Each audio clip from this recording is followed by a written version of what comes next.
চীনের রফতানিতে ২০২০ সালে বাংলাদেশি ৯৭% পণ্যে শুল্কমুক্ত সুবিধা পাওয়া যেত। ২০২২ সালের আগে তা বাড়িয়ে ৯৮% করা হয়। ২০২৪ সালের সেপ্টেম্বরে বাংলাদেশ সহ এলডিসিভুক্ত দেশগুলোর শতভাগ পণ্যে শুল্কমুক্ত প্রবেশাধিকার দেয় চীন। সে সুবিধা ২০২৮ সাল পর্যন্ত বেড়েছে। চীন সফরে দেশটির প্রেসিডেন্ট শি জিনপিং এর সঙ্গে প্রধান উপদেষ্টা ডক্টর মোহাম্মদ ইউনূসের বৈঠকের পর এ ঘোষণা আসে। তবে ৬ বছর ধরে শুল্ক সুবিধা পাওয়ার পরও চীনে তেমন বাড়েনি বাংলাদেশের পণ্য রফতানি। সর্বশেষ ২০২৩-২৪ অর্থবছরে দেশটিতে পণ্য রফতানির অর্থমূল্য ছিল $৭১,৫৩,৮০,০০০, যা মোট রফতানির ১.৬%। চীন বাংলাদেশ বাণিজ্য সংশ্লিষ্টরা বলছেন, বিশ্বের ম্যানুফ্যাকচারিং হাব হিসেবে চীনকে গণ্য করা হয়। অনেক পণ্য উৎপাদনে দেশটি স্বনির্ভরতা রয়েছে, অনেক পণ্য আবার আমদানি করে। তার জন্য অনেক দেশকে দেয়া হয় শুল্ক সুবিধা। বাংলাদেশ চীনে সে সুবিধা পেয়ে আসছিল ২০২০ সালেরও আগে থেকে, যা বেড়েছে ক্রমান্বয়ে। এরপরও দেশটিতে বাংলাদেশের রপ্তানিতে আশানুরূপ গতি বাড়েনি, বরং কমেছে। বিশ্লেষকরা বলছেন, চীন থেকে প্রতি বছর এখন অনেক বিনিয়োগ ভিয়েতনামে যাচ্ছে। ওই বিনিয়োগের মাধ্যমে উৎপাদিত পণ্য চীনে রপ্তানি হচ্ছে। আমরাও যদি চীনের বিনিয়োগ বাংলাদেশে নিয়ে আসতে পারি, তারপর উৎপাদিত পণ্য শুল্কমুক্ত সুবিধা কাজে লাগিয়ে প্রতিযোগিতার মাধ্যমে দেশটিতে প্রবেশ করাতে পারি, সেটিই হবে বাংলাদেশের জন্য আদর্শ পরিস্থিতি। এক্ষেত্রে বাংলাদেশে চীনা অর্থনৈতিক অঞ্চল স্থাপনের বিষয়ে কাজ চলছিল, যদিও সেগুলোর গতি এখন স্লথ। এই পরিকল্পনাগুলো বাস্তবায়ন করে চীনের কৌশলগত বিনিয়োগ সরিয়ে আনতে পারলে বাংলাদেশের প্রকৃত লাভবান হওয়ার সুযোগ তৈরি হবে। এটাই বাংলাদেশের কৌশল হওয়া উচিত। কিন্তু দুর্ভাগ্যজনকভাবে বাংলাদেশে চীনসহ বিদেশি বিনিয়োগের প্রবাহ এখন পর্যন্ত খুবই অপ্রতুল।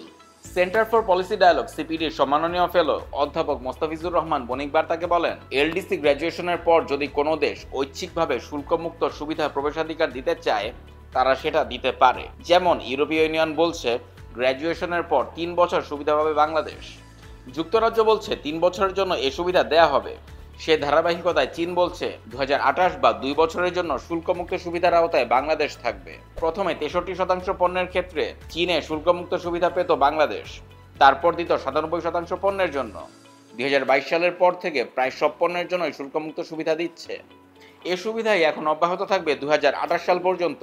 চীন ভালো সুযোগ দিলেও তা বাংলাদেশ কাজে লাগাতে পারেনি উল্লেখ করে মোস্তাফিজুর রহমান আরও বলেন, চীনে অনেকদিন ধরে অনেক পণ্যের জন্যই বাংলাদেশ শুল্কমুক্ত সুবিধা পাচ্ছে, কিন্তু পণ্য সরবরাহ সক্ষমতার ঘাটতির কারণে সুবিধাটি ব্যবহার করতে পারেনি। চীন $২,৮০০ বিলিয়ন অর্থমূল্যের আমদানি করে। আমরা দেশটিতে রফতানি করি মাত্র $৭০ কোটি কিছু বেশি। চীন সুযোগ দিয়েছে ভালো, আমাদের দেখতে হবে কিভাবে নিজস্ব বিনিয়োগ এবং বিদেশি বিনিয়োগ, বিশেষ করে চীনের বিনিয়োগ আকৃষ্ট করতে পারি, যাতে দেশটির বাজারে শুল্কমুক্ত সুবিধা নিতে পারা যায়। কারণ আমরা সুবিধা ব্যবহার করতে পারিনি। ফলে সুবিধা ব্যবহার করতে না পারলে তা যদি ২ বছর থেকে বাড়িয়ে আরও ৫০ বছরের জন্যও দেওয়া হয়, তাতে আমাদের কোনো লাভ হবে না। এ বিষয়ে ঢাকা বিশ্ববিদ্যালয়ের ইন্টারন্যাশনাল বিজনেস বিভাগের অধ্যাপক আবু হেনা রেজা হাসান বণিক বার্তাকে বলেন, চীন সেসব পণ্যই আমদানি করবে যেগুলোর কস্ট অ্যাডভান্টেজ নেই। এ ধরনের পণ্যের মধ্যে রয়েছে শিল্পের কাঁচামাল, যা বাংলাদেশ উৎপাদন করে না। এ ধরনের পণ্য উৎপাদন করছে ভিয়েতনাম। বাংলাদেশের সক্ষমতা মূলত তৈরি পোশাকে, আর এ পণ্য উৎপাদনে চীনের স্বনির্ভরতা রয়েছে। তারপরও বাংলাদেশের তৈরি পোশাক দেশটিতে যায়। সামগ্রিক পরিস্থিতি বিবেচনায় রপ্তানিযোগ্য পণ্য যেহেতু বাংলাদেশের নেই, সেহেতু চীন শুল্কমুক্ত সুবিধা দিলেও আমরা সুযোগটা নিতে পারবো না, অন্তত এখন পর্যন্ত পারিনি। তবে বাংলাদেশ যদি চীনের ব্যাকওয়ার্ড লিঙ্কেজ হতে পারত, তাহলে অনেক বড় সম্ভাবনা ধরা দিত। যেমন থাইল্যান্ড, ভিয়েতনাম সহ এশিয়ার কিছু দেশ এই সম্ভাবনাকে কাজে লাগাতে পেরেছে। বাণিজ্য মন্ত্রণালয়ের সংশ্লিষ্ট কর্মকর্তারাও চীনের শুল্কমুক্ত প্রবেশাধিকারের নতুন ঘোষণা নিয়ে খুব একটা আশাবাদী হতে পারছেন না। বেইজিংয়ে বাংলাদেশের কমার্শিয়াল উইং ২০২২ সালে এক পর্যালোচনা তৈরি করে বাণিজ্য মন্ত্রণালয়ে পাঠায়। তাতে বলা হয়, চীনের বিশাল বাজার দখল করা বাংলাদেশের জন্য প্রায় অসম্ভব। বাংলাদেশ থেকে চীনের বাজারে রপ্তানিকৃত প্রধান 10টি পণ্যের পর্যালোচনামূলক চিত্রও তুলে ধরে কমার্শিয়াল উইং। তাতে দেখা যায় 5টি প্রচলিত পণ্যের 3টিরই রপ্তানি কমেছে। অন্যদিকে রপ্তানি বেড়েছে 5টি অপ্রচলিত পণ্যের। এর মধ্যে রয়েছে আয়রন স্টিল, পরচুলা ও মানুষের মাথার চুল, জুতা ও চামড়াজাত পণ্য, copper and articles, aluminium and articles পণ্য।